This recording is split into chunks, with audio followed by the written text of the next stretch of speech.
Uranium adalah unsur kimia yang termasuk ke dalam golongan logam.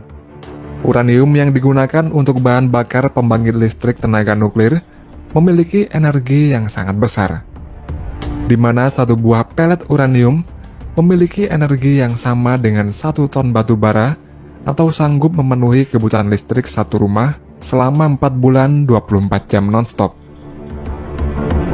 Untuk saat ini, uranium menyediakan sumber energi paling bersih, aman, dan paling efisien, serta merupakan komponen paling berperan penting dalam mengurangi emisi karbon di masa depan. Untuk mendapatkan uranium, maka dibutuhkan eksplorasi. Setelah itu dilakukan perencanaan untuk menentukan metode yang digunakan dalam menambang uranium. Ada beberapa metode yang digunakan dalam menambang uranium. Di antaranya adalah open pit atau metode penambangan terbuka, kemudian metode in situ, dan underground mining. Lebih dari 50% tambang uranium menggunakan metode penambangan in situ. Penambangan in situ adalah proses penambangan uranium di tempat, yakni lokasi deposit uranium, digali kemudian dibuat sumur-sumur, yang kemudian dialiri air yang telah diberi oksigen. Ketika air campuran oksigen ini mengenai ore uranium, ore tersebut kemudian akan menjadi karat yang berwarna kuning dan menjadi uranium oxidized. Kemudian dibawa ke atas permukaan, menuju tempat pengolahan untuk diproses lebih lanjut.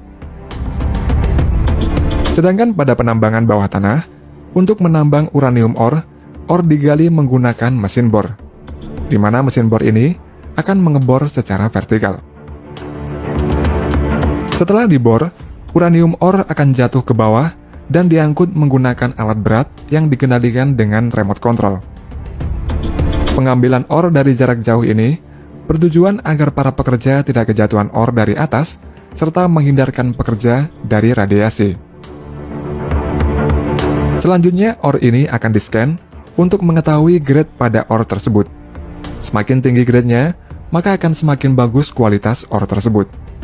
Ore yang sudah lolos scan tersebut kemudian dimasukkan ke dalam mesin crusher untuk dihancurkan, lalu dimasukkan ke dalam mesin milling, kemudian diproses hingga menjadi slurry. Setelah itu, slurry akan dilakukan proses leaching, yaitu proses pemisahan uranium dari batuan lainnya.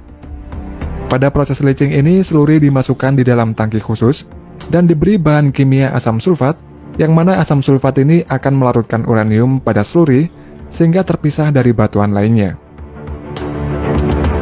Untuk selanjutnya, uranium akan menjadi satu dengan cairan yang disebut dengan larutan uranium asid.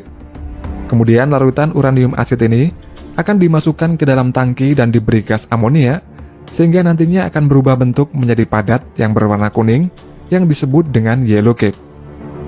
Dan yellow cake tersebut masih belum bisa digunakan sebagai bahan bakar pembangkit.